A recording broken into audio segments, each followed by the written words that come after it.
ఏదైనా మాట్లాడొచ్చు కదా. ఏం మాట్లాడాలి? నా మీద కవితలు కూడా చెప్పేవాడివి.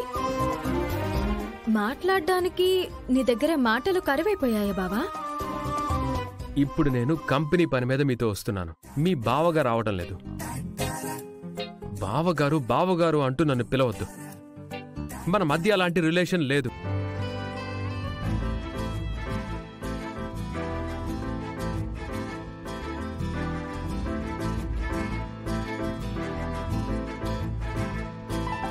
Mister Srikar, what? బావ మరదల్లం కాబట్టి బావా అని పిలిచాను, వద్దన్నావు. పోనీ ఏవండి ఏమయ్యా అని భార్య ఎలా పిలుద్దామని అనుకుంటే మనం భార్యాభర్తలం కాదు అని తిడతావు. అందుకే కొలీగ్స్ మీ కాబట్టి అలా పిలిచాను.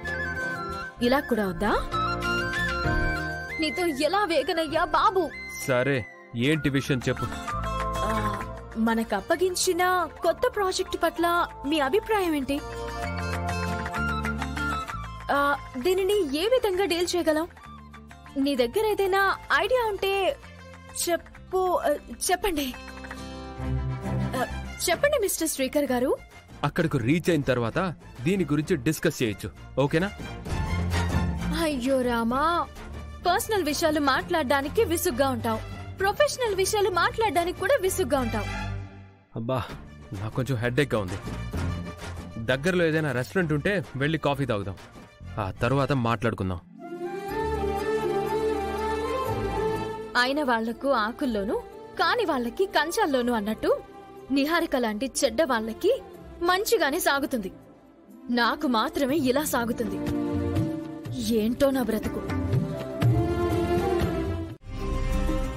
మొత్తానికి ఈసారి సక్సెస్ఫుల్ గా మాయాని పెళ్లి కొప్పించి ఇండియాకి రప్పించారు. మీరు రప్పించడం గ్రేట్ కాదా ఆంటీ? మాయా గ్రీన్ సిగ్నల్ ఇవ్వడం గ్రేట్. అవును మౌనిక, ఒక్కగానొక్క కూతురు పెళ్లి విషయంలో చాలా టెన్షన్తో గడిపా. ఇప్పుడు రాహుల్ని ఇష్టపడిందంటే పెద్ద హర్డిల్ని దాటినట్టు అవుతుంది.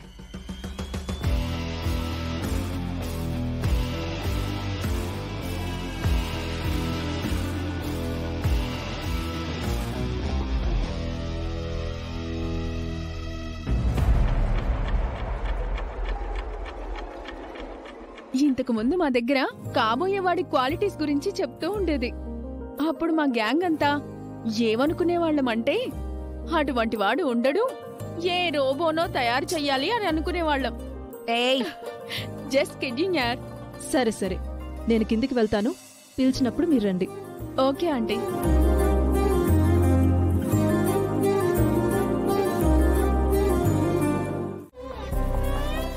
అది రాహుల్, బావున్నావా?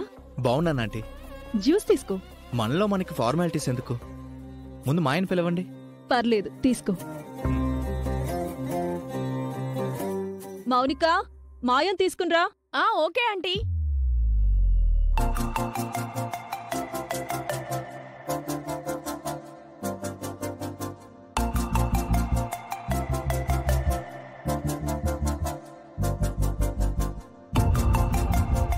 ఫోటోలో కంటే లైవ్గా ఇంకా అదిరిపోయింది. అందం ఆస్తి రెండూ నా సొంతం.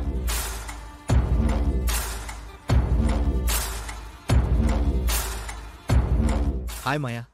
హాయ్. అంకుల్ వాళ్ళు నీ గురించి ఎప్పటి నుంచో చెప్తున్నారు, ఇప్పటికి కుదిరింది. నువ్వు కూడా రాహుల్ని ఫోటోలో చూసావు, ఇప్పుడు లైవ్గా చూస్తున్నావు.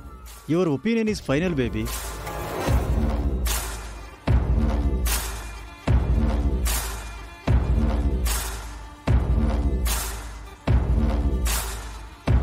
ఎస్ చెప్పు మాయా, నో చెప్పకు.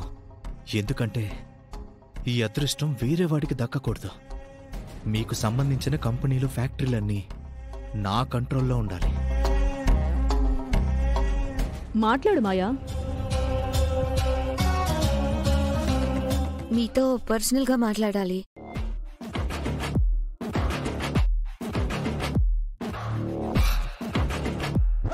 Do you have any objection? No Maya, ఇప్పుడు ఇవన్నీ న్యాచురల్ కదా. Then come with me. Let's go.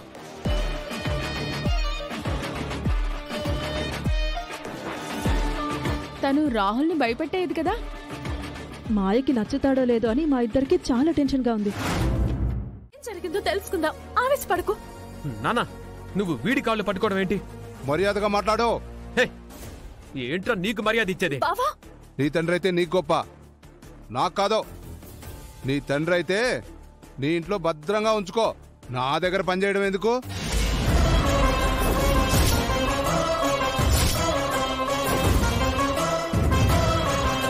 ముందు ఇతను సర్వర్గా పనిచేశాడు, తర్వాత రికమెండేషన్తో క్యాషియర్ అయ్యాడు.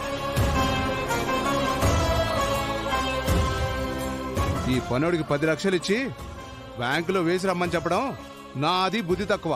ఇప్పుడేమో డబ్బులు పోయాయి అంటున్నాడు. 10 లక్షలు మాయం చేశాడు. దారిలో కారు యాక్సిడెంట్ అయ్యి డబ్బులు మిస్ అయ్యాయి అంటున్నాడు. ఆత్మాభిమానం చంపుకొని బతకలేనప్పుడు చావడం నయం కదా. సార్ దయచేసి అలాంటి మాటల్ని ఇంకోసారి అనకండి. అయితే 10 లక్షలు 2 రోజుల్లో తీసుకొచ్చి కట్టండి, లేదంటే పోలీస్ కంప్లైంట్ ఇచ్చి ఇతన్ని లోపలే ఇస్తాను. పరువుతో బతికాను, గౌరవంతో బతికాను అంటూ మాటలు చెప్పాడు కదా. పోలీసులు ఆ పరువు గౌరవం అంతా దించుతారు. డబ్బులు పోయాయి అని అంటున్నారు కదా, కంప్లైంట్ ఇచ్చి ఎంక్వైరీ చేపిద్దాం సార్. నాకు అనవసరం అమ్మా, మీకు 2 రోజులు గడువిస్తున్నాను. ఏం చేస్తారో చేయండి. సరే సార్, గడువులోగా పరిష్కారం నేను ఆలోచిస్తాను.